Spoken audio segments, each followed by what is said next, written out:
business of designing. Today, I'm going to add, how many is this? 1, 2, 3, 4, 6 pesos to my piggy bank.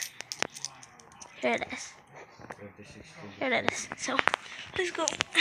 Every day, I will pick a card to how many I will put onto my piggy bank.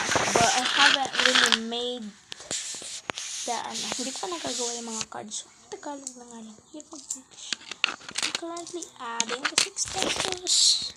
As you see, currently adding it. Oh my gosh. Can't really see much better. So, now there it is. And now, I don't know how many is this, but I just started now, but I started that like a month ago, so like a month, 2 months ago.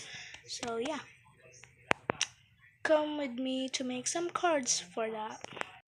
So my daily limit nga lang pala guys is hanggang 20 pesos kasi di pa kaya talaga ng budget ko ng mga 100 pesos kasi ang baon ko lang for each day is 20 pesos and sa hapon naman is 10 pesos. So I'm recently gonna be spending 10 pesos and spending 5 pesos sa baon ko sa hapon and spending 10 pesos sa umaga. So I'm saving up 15 pesos for a day, and 15 times 7 is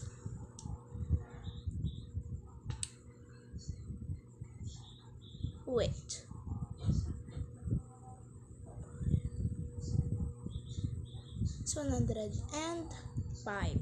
So correct me if my math is wrong guys kasi hindi ako masyadong maano sa oral math ganun. So come with me and make the cards for my saving for